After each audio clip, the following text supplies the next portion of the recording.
During the season of Lent, we are walking in the footsteps of Jesus, retracing his steps. We started a few weeks ago at the Jordan River where he was baptized. And then we went into the wilderness where he would face temptation for 40 days and 40 nights. We traveled with him to Galilee to a little town called Capernaum where he would heal the sick. Last week we climbed the mountains to hear the Sermon on the Mount in which he would teach us about what it means to be a part of the kingdom of God. And today we are traveling with him to the Sea of Galilee. Now, it's interesting to me that it's a frequent place in the Gospels. So many of the most beloved episodes and stories of the life and ministry of Jesus take place in and around that body of water. In fact, it's mentioned more than 40 times in the Gospels. And if you read through, I think you would be amazed if you paid attention to just how many times Jesus gets in or out of boats, how many times it mentions that he's walking along the lake shore. Now, we call it the Sea of Galilee, but really it's a lake. It's about 7-8 miles wide. It's about 13 miles long, and at 700 feet below sea level, it is the lowest freshwater lake in the world. The average depth is somewhere between 84, but it also goes up to about 150 feet. It's located in the north of the Holy Land, and at the time it went by several different names. Sometimes it was referred to as Lake Tiberias, who was one of the rulers at the time. Sometimes it's referred to as Lake Gennesaret. Gennesaret comes from the Hebrew word Gennesaret, that is the word for harp, because it is shaped, if you were to look at it, like a harp. Most of the time, though, it's simply referred to as the Sea of Galilee. Now, the Jordan River flows into the Sea of Galilee at the northernmost point and out of the Sea of Galilee at the southernmost point, and it forms an invisible line from top to the bottom, and fishermen in those biblical times would oftentimes speak of crossing over the lake, which could simply mean moving from one side of that invisible line to the other. And it would often take, we are told, about 2 hours to get from one side to the other. Now, Josephus, who was a first-century historian, records that around that time there were about 230 boats populating that Sea of Galilee, fishermen that worked the lake most oftentimes at night. The story that we're going to be looking at this morning that takes place there on the lake is once again from Mark's Gospel, although it's found in all three of the synoptic Gospels, Matthew, Mark, and Luke. And as mentioned a couple of weeks ago, Mark is the first of the Gospels, the earliest, but it's also the shortest. And as I also mentioned, in Mark seems to be in a hurry. The story moves quickly, immediately. Is one of the favorite words that gets repeated over and over again. Mark always seems to be asking questions like, what about you? What about you? Do you get it yet? Do you see why Jesus came into the world, or are you stuck like the disciples, still trying to figure out, unable to see the love and the grace, the hope and the joy, the challenge, as well as the character that Jesus teaches and brings to us? Now, where we pick up the story this morning, he has been with the masses, teaching and preaching. He's been healing. He's been casting out demons. And then this happens.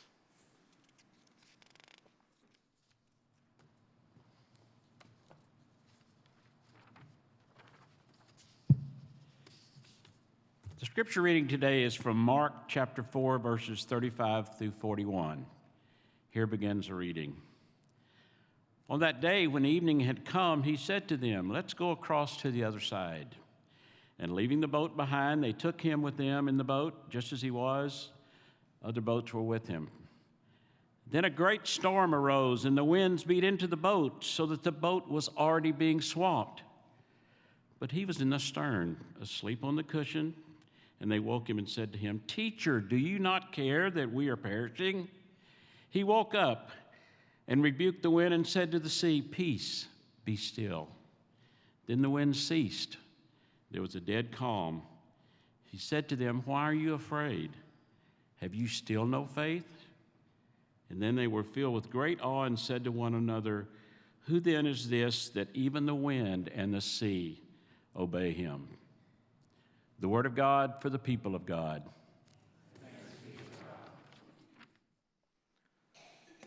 Who is this man?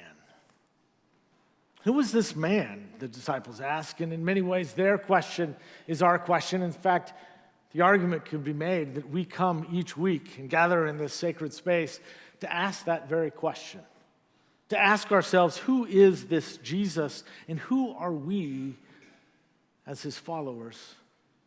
Who is this man that even the winds and the sea obey him?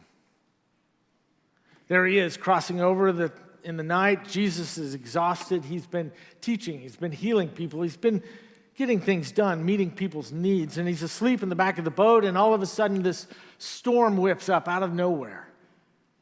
He's asleep in the back of the boat. Now, the Greek word that is used there to describe the storm is seismos, which is oftentimes translated as tempest. You may recognize seismos as being part of seismology, the study of earthquakes. In other words, this is one of those storms that shook the earth. Some translation says it was a furious squall. Well, the wind was fierce, the rain poured, the waves rocked the boat, breaking over the sides of the boat until, as Mark says, it was nearly swamped. Now, keep in mind that many of those disciples at that time were fishermen. And so they were used to being out on the boat, especially at night. And so the fact that they were scared by this storm means that it must have been pretty bad. There they were in this terrible storm at night, several miles from shore, in water somewhere between 84 and 150 feet deep. And the disciples wake him and said, Teacher, don't you even care if we drowned? And Jesus responds essentially, no, not really. I can almost hear him say, did the fact that I was asleep in the boat answer that question for you? Don't you even care? I can picture him in that moment just shaking his head. Don't you guys get it? Don't you guys get it? I mean, haven't you been watching? Haven't you been paying attention when I've been chasing out demons, as I've been making lame people walk, blind people see? Haven't you been paying attention? Why are you so afraid? Mark says that in that moment he got up and he rebuked the wind. And he said to the waves, peace, be still. And in that moment the wind calmed. The waves settled. Now, we like this story, don't we? We like this story in part because we can relate.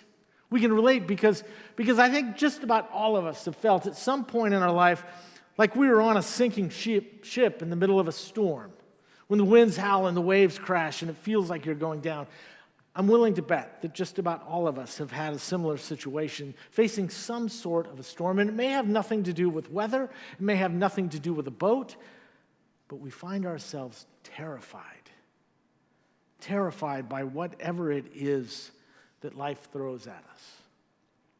It could be a horrible illness that strikes us, or maybe someone we love, a tragic accident, a horrible divorce. We find ourselves unemployed, any number of things that can bring us to our knees.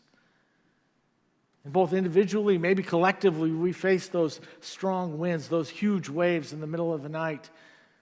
And sometimes we have nothing to cling to. We don't even have life jackets. We know what that feels like.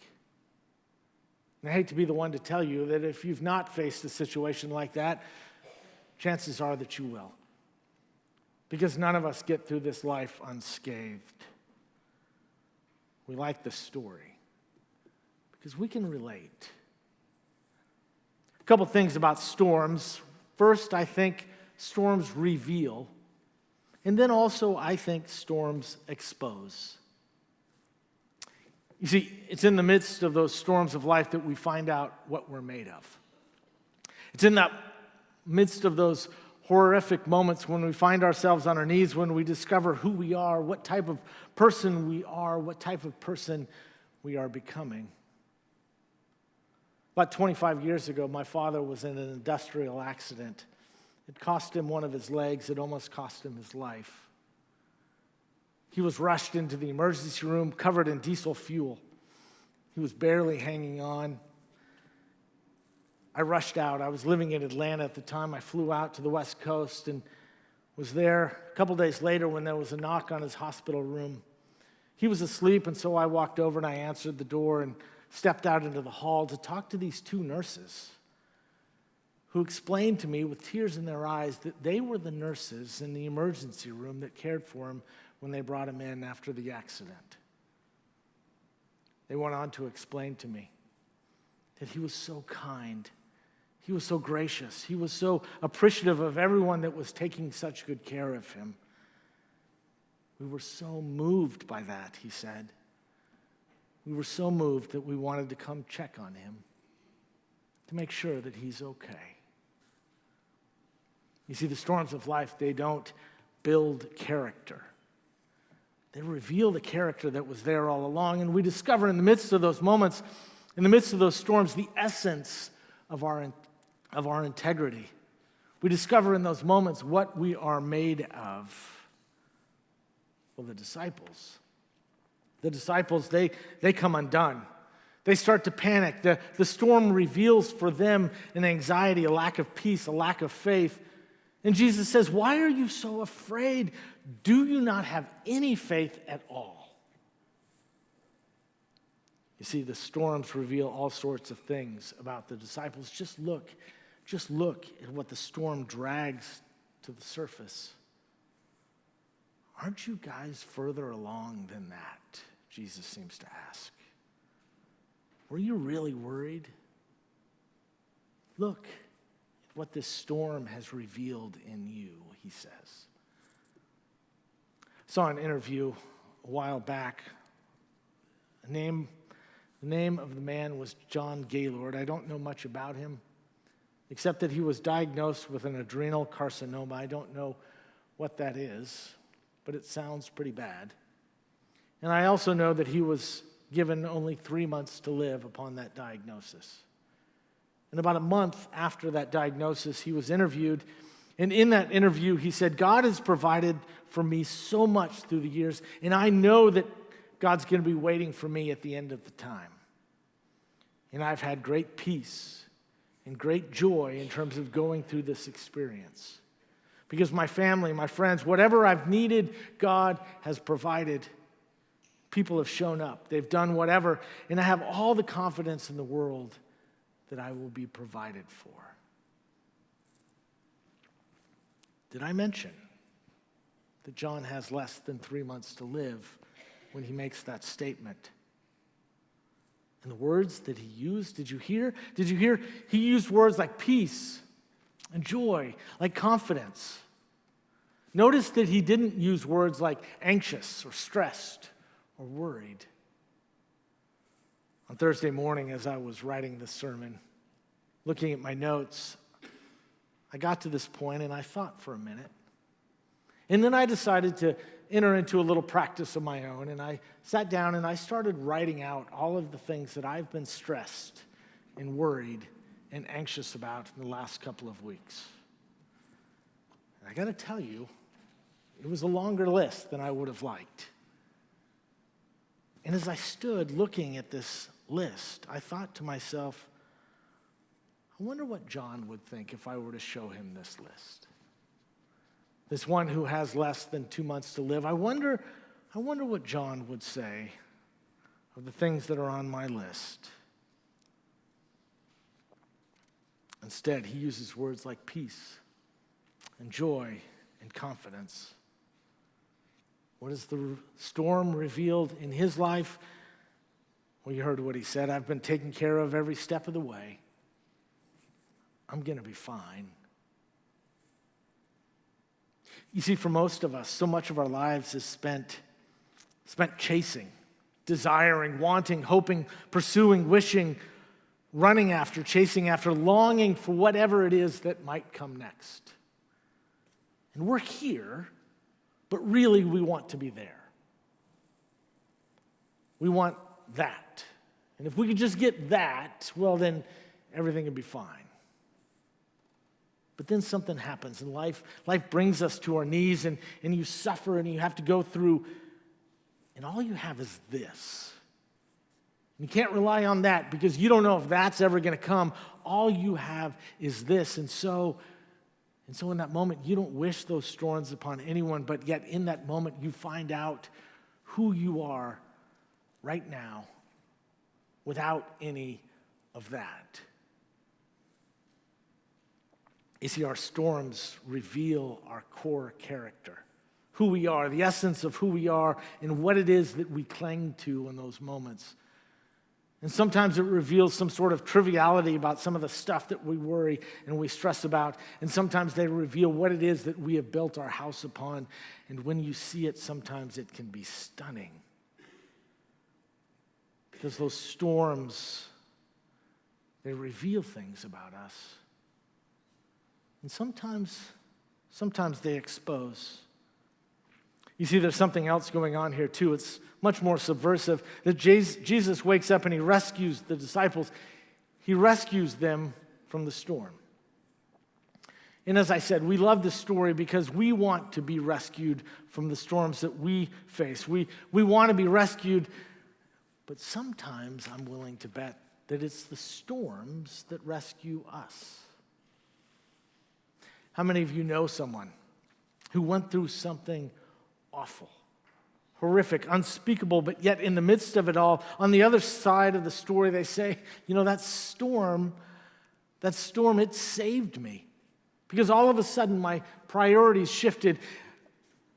A sense of what really matters and what doesn't, all of a sudden, it just flipped on its head.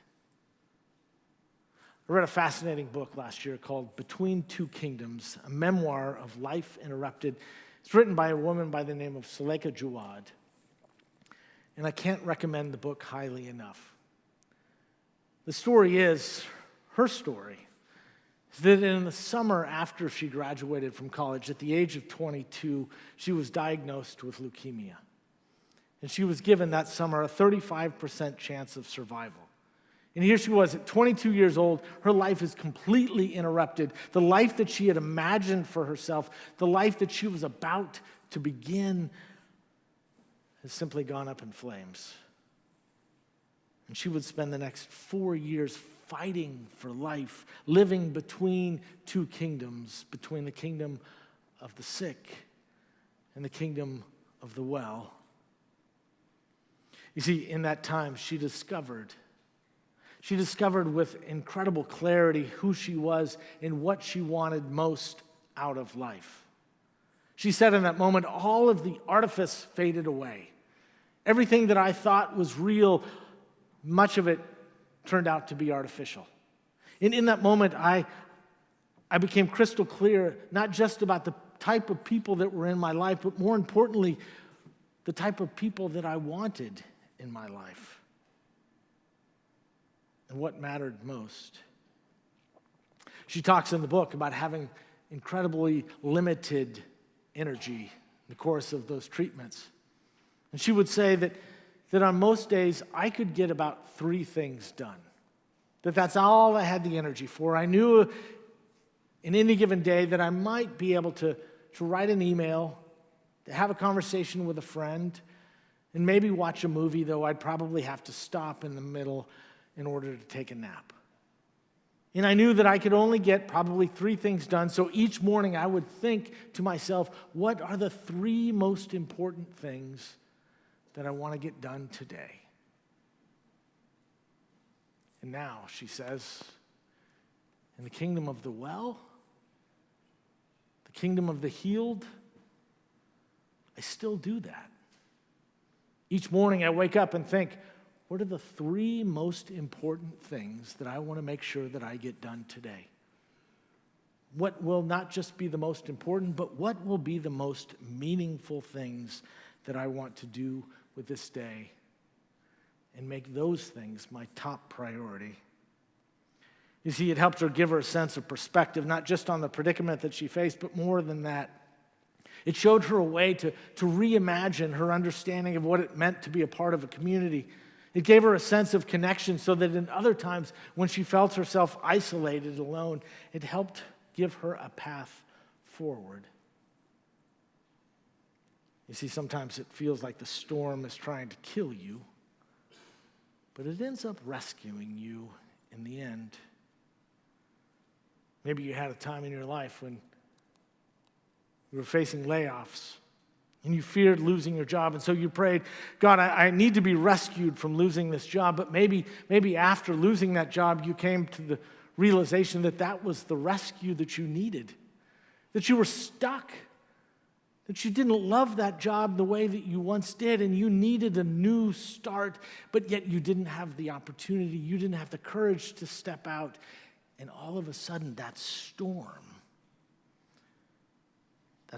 was an invitation to start over, to think of things in a whole new way. And so maybe that conflict, that suffering, that destruction, that mess, maybe your prayer should be in that moment, what might this be rescuing me from?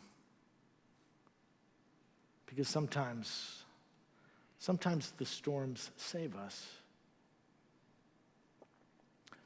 So this Lenten season, as we ask ourselves hard questions, do you find yourself in a storm desperately trying to get out of it, trying to avoid it? And maybe the lesson in this moment is not, God, help me get out of this, but rather, okay, God, I'm in this, and you're with me.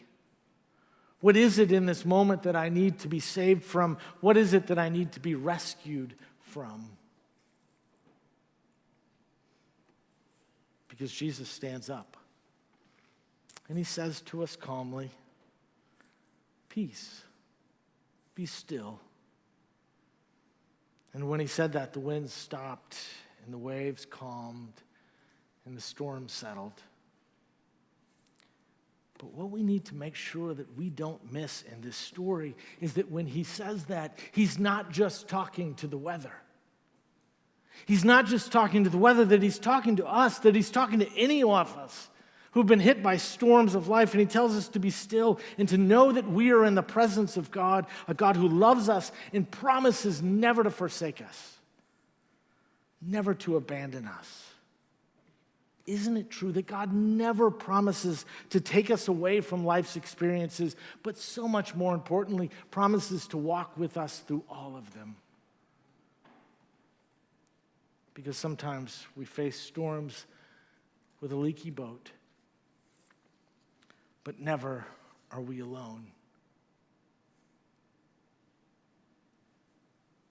Never are we promised that there won't be storms or that we won't be terrified from time to time. But yet the gospel story points to the truth that even in the midst of the storms, that Jesus will be with us, that we don't need to be afraid. Peace, he says. Be still, he says. He's not just talking to the weather.